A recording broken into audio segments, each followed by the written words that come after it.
What were we talking about? Sam Isles. He's coming along. Yeah, he's a cool bloke. I like him. Yeah, I really do enjoy the stuff he puts out as well too. Wow, there's so much to talk about that's just happened over the last week alone in the whole four-wheel drive sphere. Do you want anything you want to add? Well, apart from me losing my license, which wasn't very fun. Do you want to say that publicly? Are you happy to put that out there? Has it been out there yet? It's not going to get me my license back either way. So that is fair. So this is the first time you'll be saying that, because I want to put this video up before our first video with the podcast as well. So I'm just going to cut it in. Well, I'm just going to start with an intro as well too. Hi, I'm Thomas. I'm from Food Wheel Driving, and I've got Marley, Grubby, and I'm just doing an interview with this bad boy because, we met on TikTok, and ever since you're amazing what you do, and I wanted to chat more about, what you do, everything you do with the four-wheel drive community as well too. So introducing Marley, Grubby, guys. Cheers. Yeah, hi, I'm Marley Grubby. A lot of you guys would know me as the kid that does all the stupid four-wheel drive meet videos, talking about what 12-year-olds say at four-wheel drive meets. Or more of you guys would probably know me as the half-naked cowboy, just around cut-off work pants with my cowboy hat on and my pit vipers. You guys love those videos, but TikTok doesn't apparently. So I've stopped doing a bit of those and trying to focus more on building my car and promoting that a bit more. Yeah, people seem to gravitate more to authenticity in the long term when you're building a community as well too. It gets quick likes, but it doesn't build the community. Yeah, absolutely right. Yeah, you're absolutely right on that. Yeah. So as I was saying before, we're going to start doing a podcast together, and this right now is just basically trying to spitball some ideas to get you more involved. So we just basically trying out the Zoom meeting. At this stage, I reckon this Zoom meeting, the function that we've got for this is going to work really well for us, and incorporating you into the podcast more as well too. It's going to make recording a lot easier if it's just going to sync all the audio and the video up to one, don't you reckon? Yeah. Yeah, definitely. This will be a lot easier for filming on the podcast as well, yep. Yeah, like all we need, we could take it to the next level and just chuck some earbuds in, and that would probably be amazing. Yeah, because I need to get myself a pair. I've got no iPhone jack on my my camera, so I'm just trying to find a half-even place to film because you can't really see. That's a bit better. Looks so cool the way you were grabbing the camera there. The car was staying still and you were moving around. That was awesome. So we're starting out a podcast together. We've got E from All Access Offroad. That's going to be happening I think that this video will be going up before that. So this is going to be an introduction to you, to my audience as well, and obviously vice versa as well too. So Marley, how did you get into four-wheel driving? I got into four-wheel driving with my dad. When he was a child, had a lot of four-wheel driving experience with his dad. They used to go up to Rainbow Beach in Fraser and spend 6 weeks at a time out there just using an ice esky and fishing for the rest of the food and all that sort of stuff. Because Granddad, Pop was a lot in the army, so he'd come back for 9 weeks. They'd spend 6 weeks out camping and then 3 weeks just doing family stuff. So, and then Dad's passed that down to us. We used to go do holidays every Easter holidays and Christmas holidays, go to Fraser and go to Moreton and all those sorts of cool places. My love for more the hardcore four-wheel driving also came from my dad. My dad, when I was younger, my favorite car that he ever used to have was he had a GU 2002 Nissan Patrol, TD42 factory. It was on 35-inch mud tires with 7-inch lift. So even for back like 2007, that was pretty big for back then. Not very many people used to run that sort of lift, so he eventually had to get rid of that because Queensland Police didn't really like that one. So now he's got a Land Rover, and I follow in his footsteps. But instead of the Patrol, I've gone the 80 series. Yeah, you've got Ruby. You called it. Yeah. Brilliant. Ruby, the Still big need red it. series. I still need a name for my car. That's I got Luxy, and I think Luxy needs a better name, honestly. And the Land Cruiser definitely needs a better name. Yeah. So well, what's the dad's? He's got a Landy. What's the specs of that one? Dad's new car, he's got a Land Rover Defender Parenti, which is like the ex-military ones that a lot of people are getting at the moment. He got them way back before everyone had them, before they were cool. He got that for about $8,000 with less than 30,000 Ks on it, fresh out of the army. Wow! So he's basically apocalypse ready. Yeah, it was the first of the 4 JJ1s. Don't quote me on this, but apparently I've been told that it was back before they were originally making the 3-litre motor, and it was a 3.2-litre, and then they decided to put it back because of how they were snapping cranks. That's what I've been told. I'm not sure if that's true, but I thought that was a pretty cool, interesting fact. But yeah, in the Landy, he's running, he's got a big turbo on it, big front mount. He's got some cool spotlights in the front of it.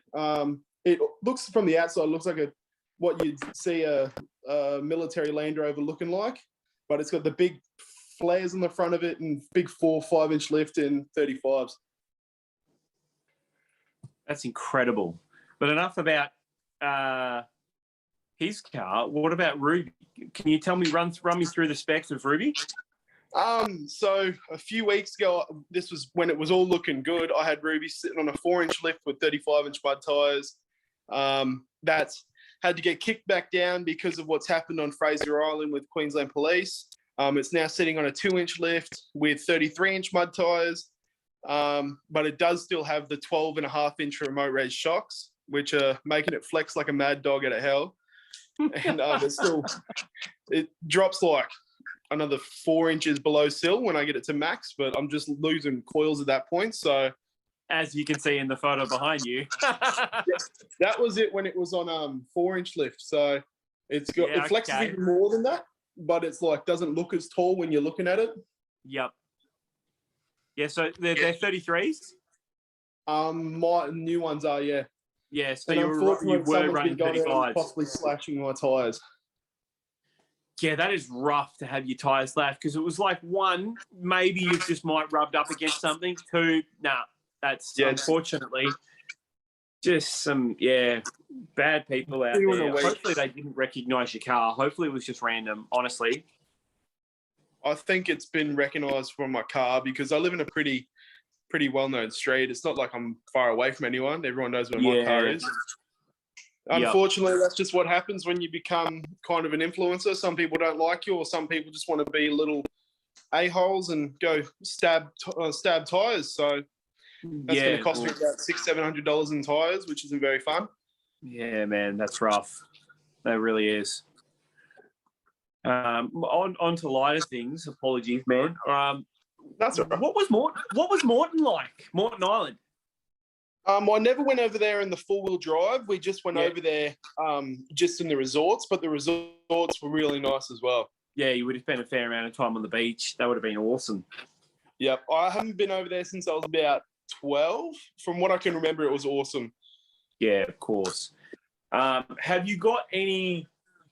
I don't want to say this because you like a lot of people don't like telling people about their favourite spots, but favourite places and areas. You don't have to be more direct as well too, because if you say stuff, people want to go there. Honestly, it's not really a very hidden place, but it's my favourite place that I've ever been. Hands down, would have to be at Sandy Cape on Fraser Island. When sunset's coming down, you're on the top of the Sandy Cape sand dunes, and you're just sitting down watching the sun go down. It was the best experience I've ever had in my life. And I tried to go do that again a few weeks ago when I was over there, but due to the massive amounts of tidal waves they'd been having and erosion, we weren't able to get that far up the island. Yeah, it's been pretty rough up there. The weather's been pretty crazy.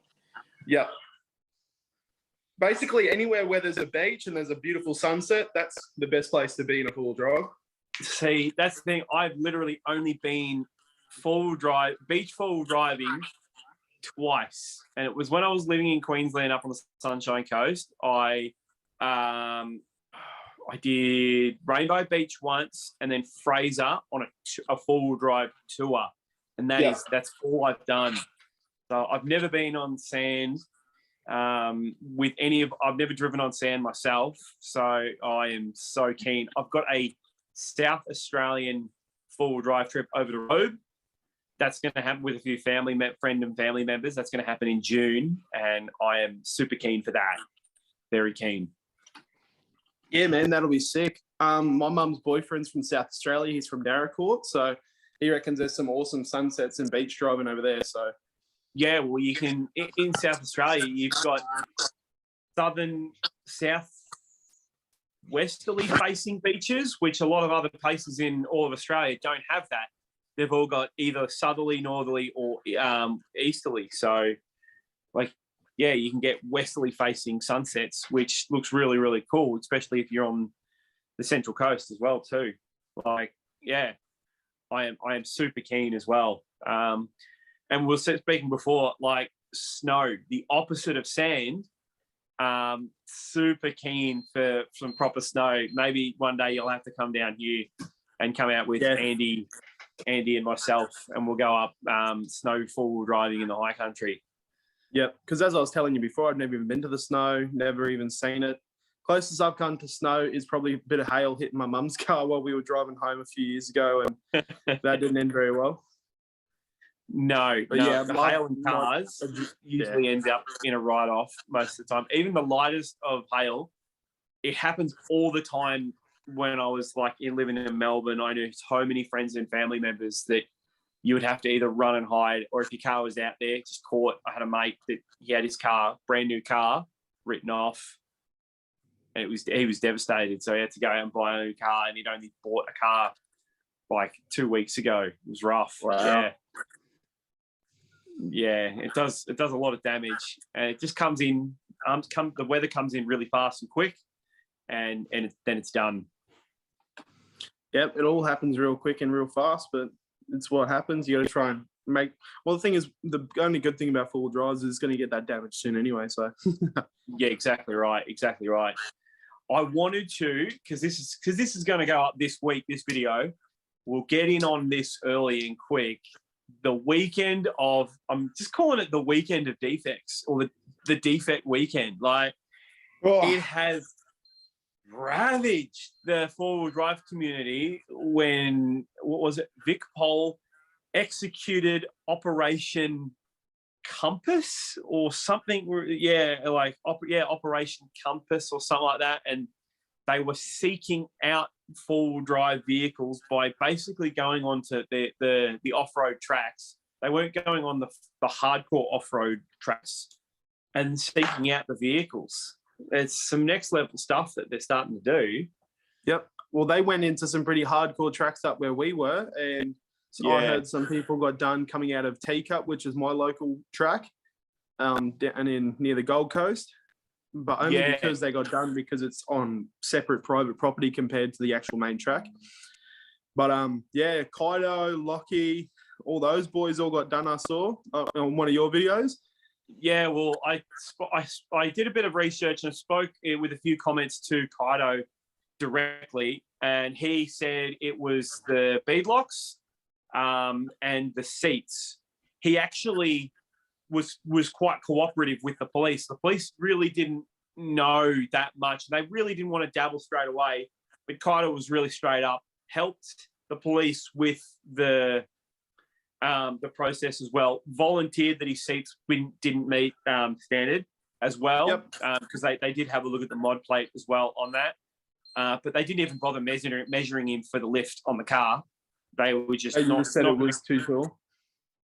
Well, it's the whole because he's done the solid axle swap, it could be different depending on what it is. So I'm not sure what it would be on stock height. I mean, he probably could measure from the back, but they wouldn't be able to measure the front unless they exactly knew down to the millimetre what the modification would be. So, because I would say it would possibly be different on the solid axle swap as well too. Yeah, so we volunteered the seat information, which he's probably just trying out someone's seats for another company or something like that. And he could be trying out new drifter seats. Like, Yeah, for a that'd be week. pretty cool. Yeah, and it's that. So he's gone 99% of the way to get everything engineered. He's obviously just not done the seats properly. And well, like you said before, beadlocks are, I think they're across the nation, beadlocks are legally unknown. So, yeah. Yep, they've all been blacklisted across the whole of Australia now.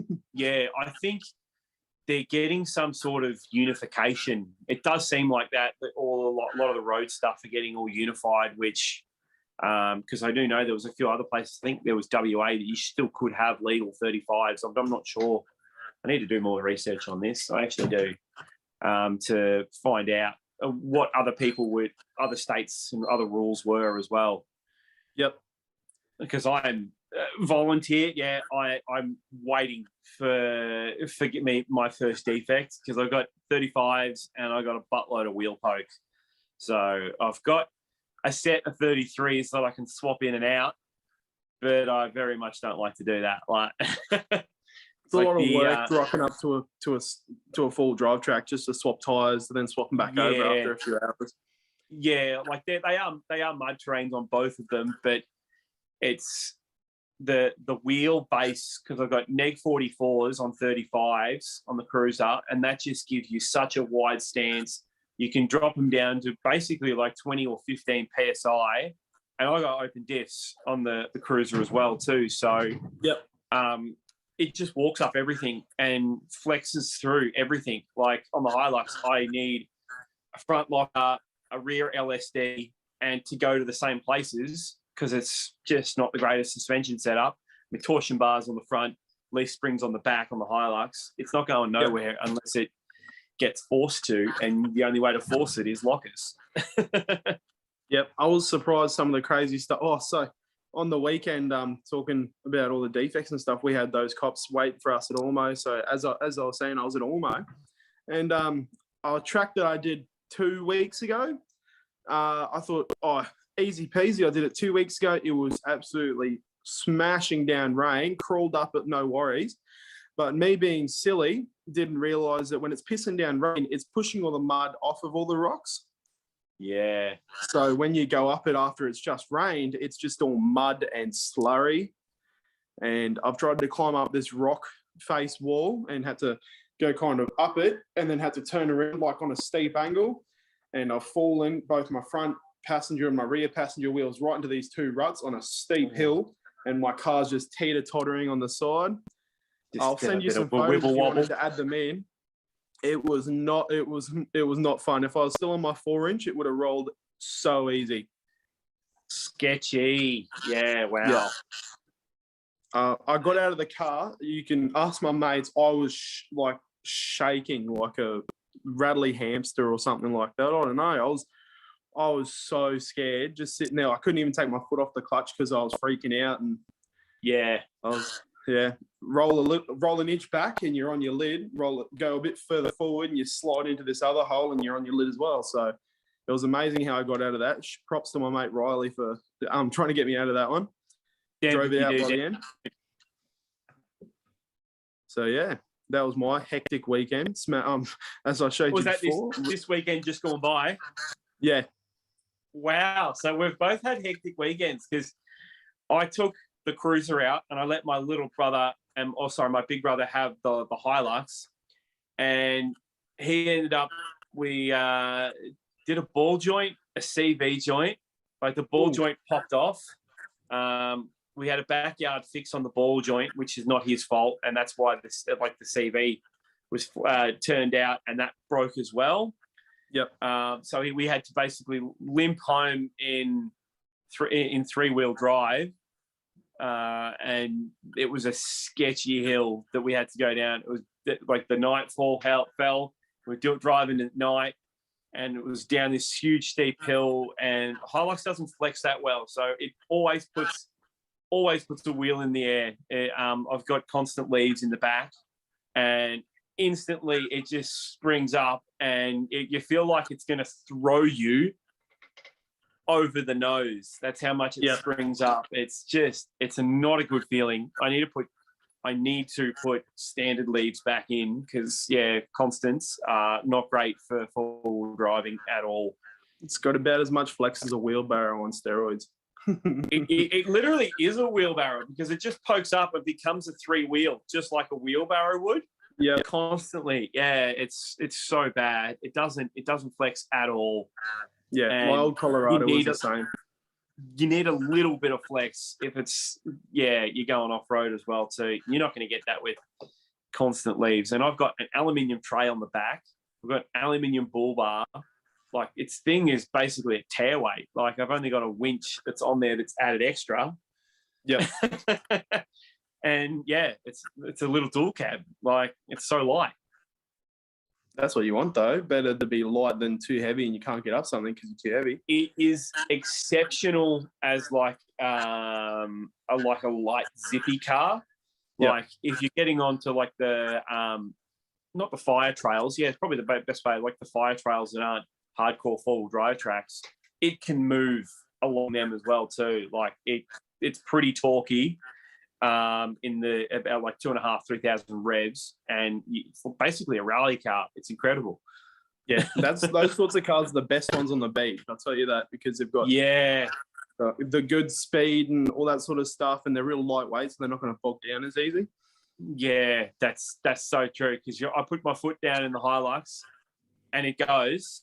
And I put my foot down in the Land Cruiser and it does the Oh, mate, imagine a naturally aspirated 1HZ. It's even worse than the 1F. Oh, really? Yeah. Have you seen my 0 to 100 video that I did on TikTok a few months ago? It was like 45 seconds to get to 0 to 100. Oh, I have to do one as well too. I'm going to write that down. Do a 0 to 100 in the other one. I did the rev challenge basically when they just scream out the name of the air engine and then they pull the cable and it's like 2JZ power. I did one on the 1FZ. That was I just got a lot of grandpa comments. Oh, you shouldn't be doing that to your car. You'll blow it up, man. Blah blah blah. Go fix your car. Yeah, because it's like all you can hear is just belt whirring. It's so bad. It's cringy. It's cringy as, and I did it on I stitched it with the bloke down in Tasmania that does all the garage videos. What's his name? Yep. Pokey's Mechanical. Oh, okay. Yeah, he did his on his 2JZ on his Supra, and it sounds incredible. Yeah. And then the 1FZ. And the 1FZ. It's it sounds like a water cracker. Like man. So yeah, how are you going on your TikTok, man? Like what's going on in that world? Like you're obviously transitioning, or not transitioning away, you're doing a more balanced content. Yeah, I've kind of refrained myself back a bit more from doing all of the cowboy videos. I want to do a few more of the car meet videos, but it's really hard because all my friends either have a Hilux or they've got an 80 series. I've got no friends with anything else, like no close friends. Yeah. So it gets a bit hard trying to find I need to find, someone was saying they wanted me to do a dual cab 79 series and be like talking about Explorer life and stuff like that, or Patriot campers. And then someone wanted me to do an N70, or is it an N80 that Kaido has? And they wanted me to say, is this Kaido? All that sort of funny stuff. And it's hard because I don't know too many people with all those sorts of cars. Well, I do, but they don't want to travel all the way over here to come see me just to do one TikTok video. Yeah, that's it. I have an idea. I reckon you've getting to the point where you shouldn't be going to car meets. You should be hosting them. How cool would that be? A really good idea that I really want to do is I want everyone to dress up as Marley Grubby. Everyone wearing the exact same outfit, and just imagine you're driving into like a car park and just everyone's wearing short cut-off jeans, cowboy boots, and a hat with pit vipers on. That would be the most amazing thing ever. I would love to see that happen. Like I want to start up I know it sounds lame. I want to start up a Facebook group so we can actually organise car meets and stuff like that. Yep. I've got a little bit like that down where I am. I have to actually go into the city in Melbourne to get that stuff. So I'm trying to work on a community myself as well too. I was going to say there would be opportunity to jump in there as well. You could do north and I could do south and try and organise stuff like that. I was supposed to be organising a meet at one of our local DFOs, which is I'm not sure if you guys got those down in Victoria. We do, yeah. Yeah, well, we've got a big DFO car park next to the Brisbane City Airport, and they do a lot of JDM car shows out there, but we wanted to do a big four-wheel drive one. But that one kind of fell through, just a bit of miscommunication between me and some of the boys, and one of them's having a baby, so we thought we might take it back a little bit and do it hopefully when I get my license back, which will be good. Yeah, that'll be awesome. Like, 'cause that's the thing, if you're hosting the event, you don't have to have your car there.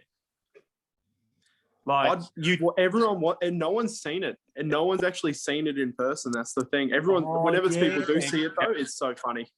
Yeah, everyone reckons, it's a lot worse in person. It doesn't look as nice. I'm like, speaking of looking nice, speaking of looking, all the lights on it. Oh, the new lights are pretty cool, but as you'd know, with the 80 series, they've got two headlight looms that go from the car into the lights. Yeah. And the lights that I've bought have only got one headlight loom that come out of the light. So I can only either have high beams or low beams unless I fuse the two together. Yep. So that's the only hard bit. But yeah, the lights are awesome for about $350 off eBay. They go amazing. How much? Only like $350. That's not bad. Yeah, it's pretty cheap. Right. A lot of people are saying that you need to get them waterproof though.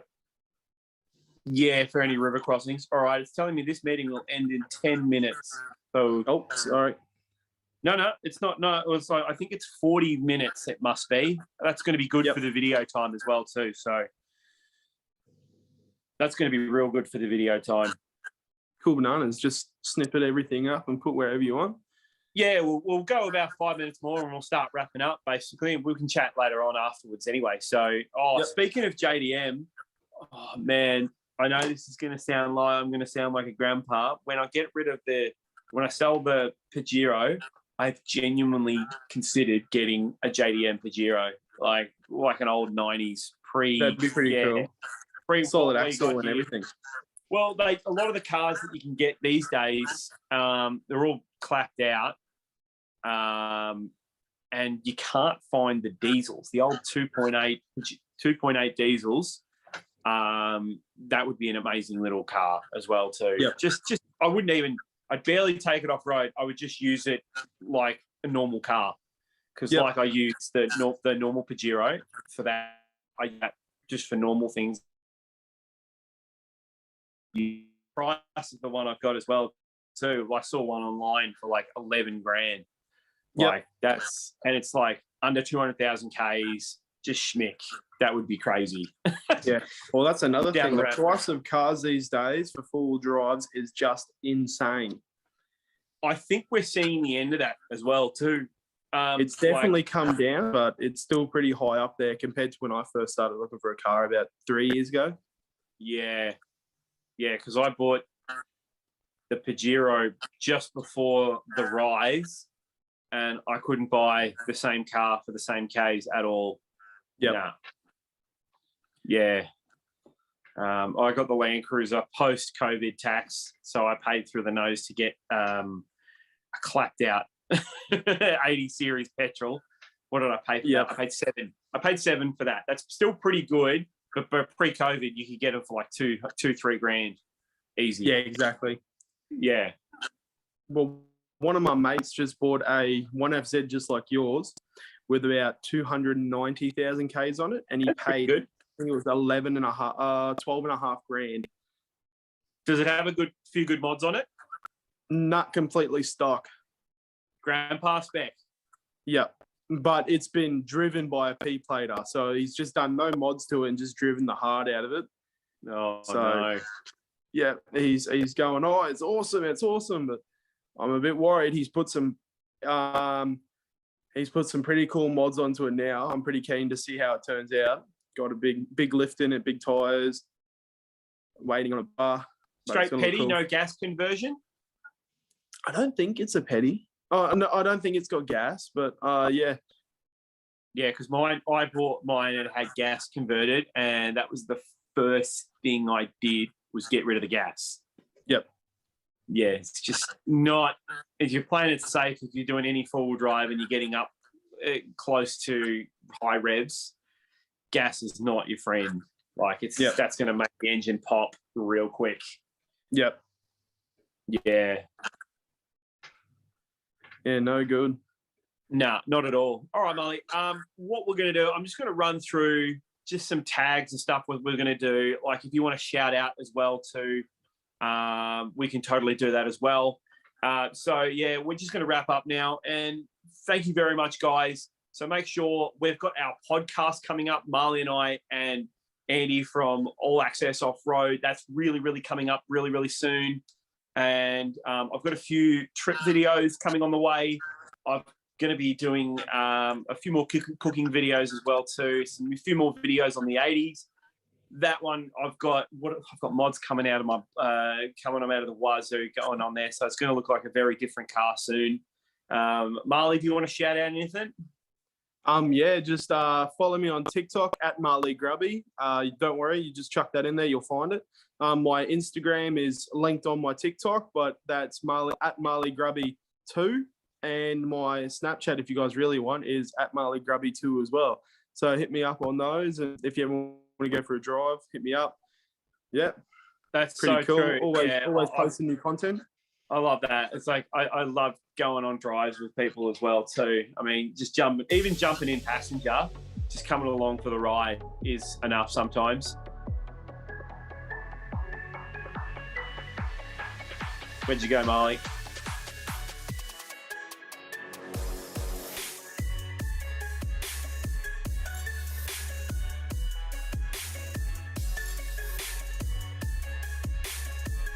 All right, Marley dropped out, but I'm going to still keep it going as well. I'm just going to end up there. Thank you very much, guys. Once again, it's Thomas from Food Wheel Driving. Make sure you hit me up on Instagram. Make sure you hit me up on TikTok. Make sure you hit me up on Facebook as well. And obviously here on YouTube. And we'll see you in the next video. Thank you very much. See you out on the tracks.